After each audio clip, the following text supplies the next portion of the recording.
2023-24 நிதி ஆண்டுக்கான நிலையான வளர்ச்சிக்கான இலக்குகளை எட்டுவதில் இந்தியாவின் முன்னோடி மாநிலமாக தமிழ்நாடு திகழ்கிறது. குறிப்பாக வறுமை ஒழிப்பு, மாசில்லா எரிபொருள் உள்ளிட்ட 13 அம்சங்களில் தேசிய சராசரியை விட தமிழ்நாடு சிறந்து விளங்குவதும் தெரியவந்துள்ளது. வறுமை ஒழிப்பு, பட்டினி ஒழிப்பு, ஆரோக்கியம் மற்றும் நல்வாழ்வு, தரமான கல்வி, பாலின சமத்துவம், காலநிலை மாற்றத்தை எதிர்கொள்ளும் நடவடிக்கை உள்ளிட்ட 17 இலக்குகளை நிலையான வளர்ச்சிக்கான குறியீடாக ஐக்கிய நாடுகள் சபை நிர்ணயித்துள்ளது. இந்தியாவில் அதன் அடிப்படையில் செயல்படும் மாநிலங்கள் பற்றிய 2023-24 ஆண்டுக்கான ஆய்வறிக்கையை ஒன்றிய அரசின் நிதி ஆயோக் அமைப்பு வெளியிட்டுள்ளது.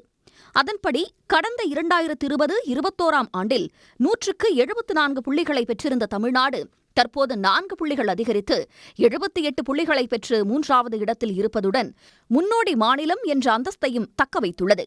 தலா 79 புள்ளிகளுடன் உத்தராகண்ட் முதல் இடத்திலும் கேரள மாநிலம் 2வது இடத்திலும் உள்ளன. மொத்தமிருக்கும் 16 இலக்குகளில் 13இல் தேசிய சராசரியை விட முன்னோடி மாநிலமாக தமிழ்நாடு திகழ்கிறது. நம்ம தமிழ்நாடை பொறுத்த வரைக்கும் 2.5% இருக்குங்கிறாங்க. அது இப்போ சிறப்பு திட்டம் ஒன்று போட்டிருக்கோம். என்ன அப்படின்னு கேட்டிங்கன்னா, எந்த ஊர்லேயும் எந்தெந்த கிராமத்துலேயும் யார் எந்த குடும்பம் வறுமையில் இருக்குங்கிறத கண்டறிந்து அவர்களை வறுமையிலேருந்து மீட்பது அப்படிங்கிறது 2 ஆண்டுகளில் மீட்கிறது அப்படிங்கிறது முதலமைச்சர் அதுக்கு தனியாக ஒரு திட்டம் தீட்டி அது திட்டம் செயல்படுகிறது. அடுத்த சுற்றுலா பார்த்திங்க அப்படின்னாக்கா வறுமையை முற்றிலுமாக ஒழித்த மாநிலமாக தமிழ்நாடு வருவதற்கு எல்லா சாத்தியக்கூறுகளும் இருக்கிறது.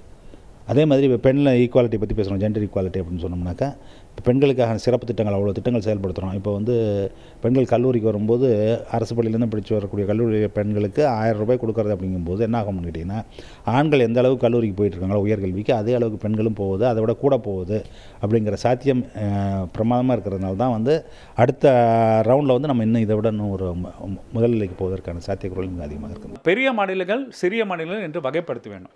அப்போ சிறிய மாநிலம் பார்த்திங்கன்னா தமிழ்நாடுக்கு மேலே இருக்குது பார்த்திங்கன்னா கேரளா, அதுக்கு மேலே இருக்க உத்தராகண்ட். இது தமிழ்நாடோட கால் பகுதி கூட வராது. அது ஜனத்தொகை அடிப்படையில் சரி, ஏரியா ஸ்பெசிஃபிக் ஸ்கொயர் மீட்டர்ஸ் கணக்கிலும் சரி. அப்போ பிகர் ஸ்டேட்ஸ் நம்ம தமிழ்நாடு எதோட கம்பேர் பண்ணோம்? மகாராஷ்டிரா, குஜராத், மத்திய பிரதேஷ், உத்தரப்பிரதேஷ், கர்நாடகா, இந்த மாதிரி மாநிலத்தோடு தான் கம்பேர் பண்ண முடியும். இப்போ பார்த்தீங்கன்னா வேக்சின் கவரேஜில் எஸ்டிமேட்டட் பர்த் ரேட் அடிப்படையில் வேக்சின் கவரேஜ் 85% தமிழ்நாடு கொடுத்துருக்காங்க. ஆனால் தமிழ்நாட்டிலோட தரவர டேட்டா பார்த்தீங்கன்னா ஆக்சுவல் பர்த் ரேட்டோட கவர் பண்ணி எவ்வளோ தூரம் குழந்தைங்க தடுப்பூசி போட்டிருக்காங்கன்னா 97%. இதை திருத்த சொல்லி நம்மளோட டைரக்டர் ஆஃப் பப்ளிக் ஹெல்த் ரிப்பீட்டடாக நீதி ஆயோக் லெட்டர் எழுதிட்டே இருக்காங்க. அதையும் மாற்றிக்கொள்ளணும். இது ரெண்டுத்தையும் திருத்தங்கள் கொண்டு வந்தால் தமிழ்நாடு எல்லா இண்டஸ்ட்ரீஸ்லையும் அது நம்பர் 1 ஸ்டேட்டாக இருக்கும். குறிப்பாக மாசு ஏற்படுத்தாத மலிவு விலை எரிபொருள் பயன்பாட்டில் தேசிய சராசரி 96% இருக்கும் நிலையில் தமிழ்நாடு 100க்கு 100 புள்ளிகளுடன் முதல் இடம் பிடித்துள்ளது. வறுமை ஒழிப்பில் 92 புள்ளிகளும், பட்டினி ஒழிப்பில் 72 புள்ளிகள், தரமான கல்வி வழங்குவதில் 76 புள்ளிகள், சுற்றுச்சூழல் பாதுகாப்பு, கண்ணியமான வேலை மற்றும் பொருளாதார வளர்ச்சி, நிலையான நகர மற்றும் சமூக கட்டமைப்பில் தலா 81 புள்ளிகள் உட்பட 13 அம்சங்களில் தேசிய சராசரியை விட தமிழ்நாடு அதிக வித்தியாசத்தில் முன்னணியில் உள்ளது. கொரோனா தொற்றுக்கு பிறகு தமிழ்நாடு மிகவும் சிறப்பான வளர்ச்சியை கண்டிருப்பதாக பொருளாதார நிபுணர்கள் கூறுகின்றனர்.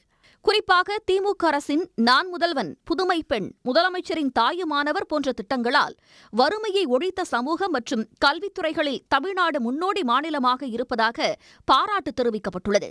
உடனுக்குடன் செய்திகளை தெரிந்து கொள்ள சன் நியூஸ் பெல் ஐகானை கிளிக் பண்ணுங்க.